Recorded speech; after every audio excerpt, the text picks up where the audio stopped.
Guidelines for Groping and Grabbing in Marriage, written and read by Willard F. Harley, Jr. The issue of husbands groping and grabbing their wives in sexually sensitive areas of their bodies is rarely discussed publicly, so I'm bringing up this issue because so many of the couples we counsel face it. What we know is that most husbands like to do it, and most wives hate it when they do. I'm using the negative terms grope and grab instead of the more positive fondling to help the male reader understand the problem from a female perspective. I will be trying to make it clear that whatever you want to call it, most women find it to be terribly offensive. When I was in junior high school in Santa Barbara, we had a student monitor to keep students from running in the halls between classes. A favorite sport of many of the boys was to grab a girl monitor's chest or butt as they walked by.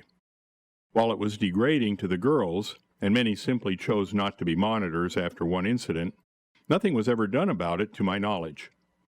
In the 1980s, the Twin Cities of Minnesota, where I now live, was facing a moral crisis. I was being told by some of my clients that certain attorneys were molesting women in elevators.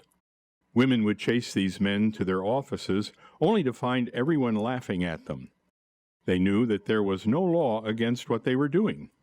So eventually, in 1988, the state passed a new law to prevent men from groping and grabbing total strangers.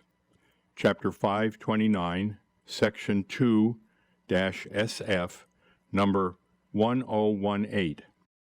But why did it take a law to get grown men to stop doing what adolescent boys sometimes do? We would have almost unanimous agreement that it was wrong for a man or boy to grope a woman or girl without her consent. But does that also apply in a marital relationship? Before I answer that question, I'd like to review with you a very basic fact in human sexuality. There are 5 stages of the sexual response. These stages are 1. Willingness, 2. Arousal, 3. Plateau, 4. Climax, and 5. Recovery. While both men and women go through each stage in a complete sexual experience, they do it in very different ways. Those differences make sex very frustrating and unfulfilling if husbands and wives don't understand and accommodate those differences. The stage of the sexual response relevant to the issue of groping and grabbing is the stage of willingness. Since most men have a craving for sex created by their high level of testosterone, they pass through the first stage, willingness, to have sex with their wives very quickly.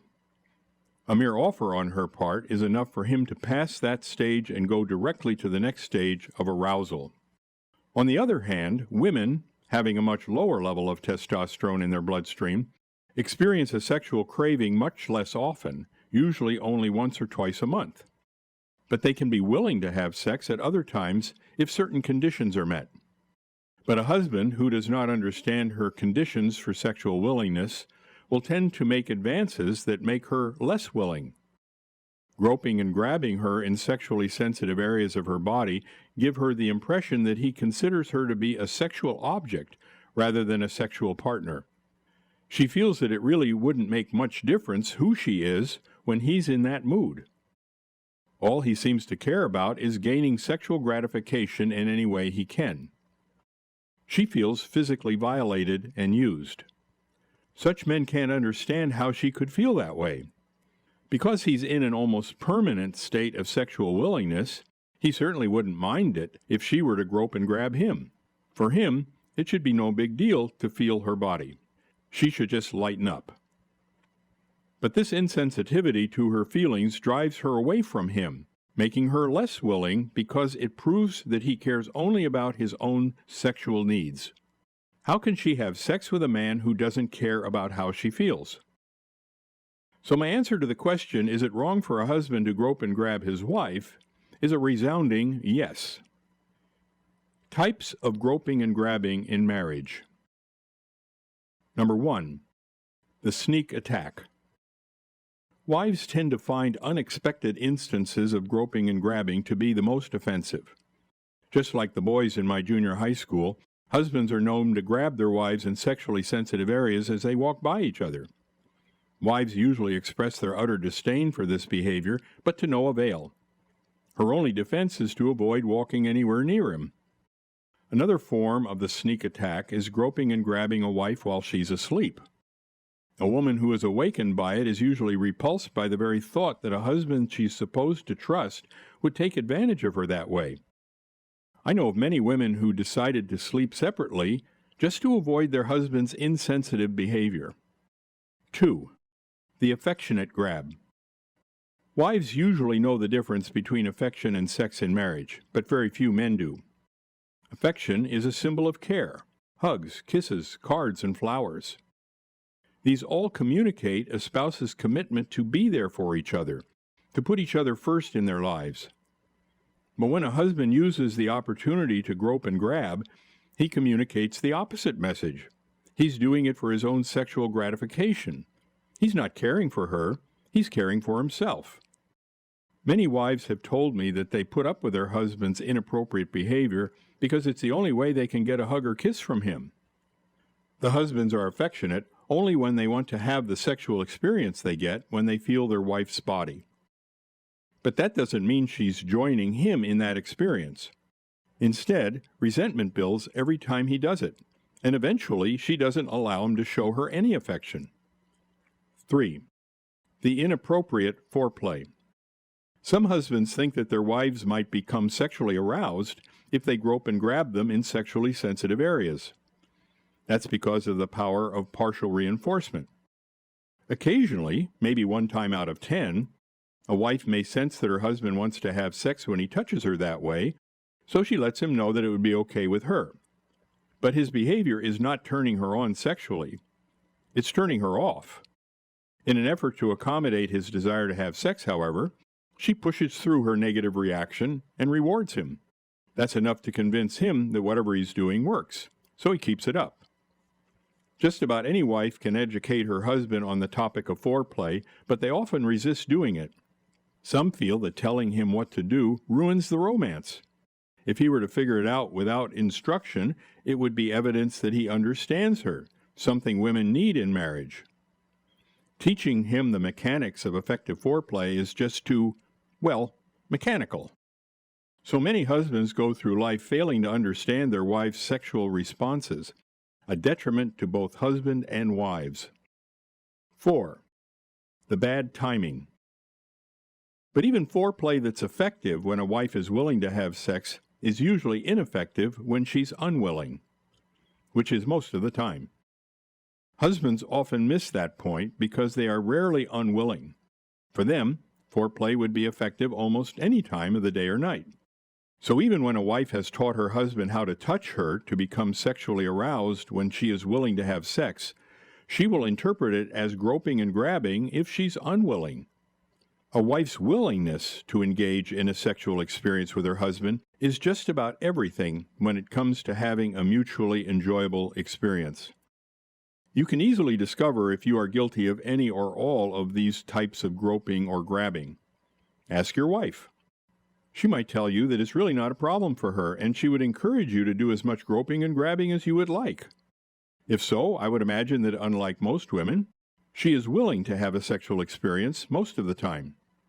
But she will probably tell you that she has tried to explain this to you, but you've not listened to her. If that's the case, stop doing it. Instead, read on to learn how you can touch your wife in ways that she would greatly appreciate. How to turn a wife's unwillingness to have sex into willingness. Why did God make us this way? Husbands usually find their wives' bodies to be so attractive that they can hardly resist touching her, especially in sexually sensitive areas. But when he tries to do what comes very naturally for him, she usually lets him know that she doesn't like it. Why couldn't God have made women to be just as enthusiastic about being touched as he made men enthusiastic about touching?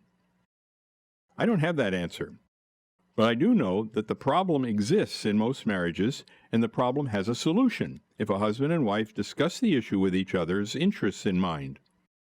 The solution is to focus primary attention on a wife's willingness or unwillingness to participate in a sexual experience with her husband, and to discover how to turn unwillingness into willingness. Without sexual willingness, much of what a husband may try to do to trigger her sexual arousal won't work. If a husband thinks that once married, his wife should be willing to have sex with him whenever he feels the need, and that he has a right to do what he pleases with his wife's body, he is sadly mistaken. The marriage vow does not entitle a husband to have sex with his wife on command or to grope and grab her body at will. She is not his property. She is his equal partner. That means that all decisions made in life, including sexual decisions, should be made with joint agreement. I go one step further and encourage enthusiastic joint agreement. If a husband feels that sex with his wife is an entitlement and that he should not have to bother with issues of willingness, he will find having sex with her becoming increasingly difficult over time. However, if he recognizes her partnership in all decisions, including sexual decisions, mutually gratifying ways to fulfill his need is the result.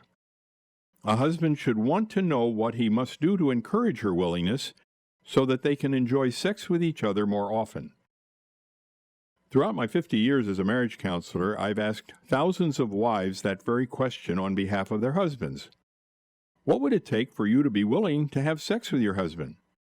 And the answer is reasonably consistent. They want to feel emotionally bonded to him and cared for by him.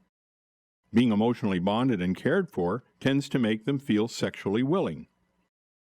Then my next question is, what would your husband need to do for you to feel emotionally bonded to him and cared for by him? That answer is also reasonably consistent. He needs to be continually affectionate without sexual expectations, and to talk with her on a regular basis. Affection and conversation go a long way toward helping her feel emotionally connected with him and cared for by him, and that helps her feel sexually willing much more often. Of course, love busters can complicate the picture.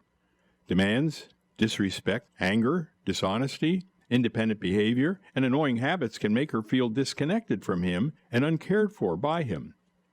But assuming that he has not been hurting her with those love busters, the simplest path to a frequent and passionate sexual experience is to be affectionate and conversant. Well then, how much affection and conversation is necessary, you may ask? I have discovered that for most wives, it takes about 15 hours a week of undivided attention for her to feel emotionally connected to her husband. While that formula may not work on the very first week that it's put in place, most couples find that after several weeks of consistently spending that amount of time together, making that time for undivided attention mutually enjoyable, their sexual relationship blossoms. For more information on how to become an affectionate and conversant husband, to understand the 5 stages of the sexual response, and how to build romantic love by giving each other 15 hours of your undivided attention each week, read my book, His Needs, Her Needs, Making Romantic Love Last. If you struggle with some of the love busters I mentioned, read my book, Love Busters.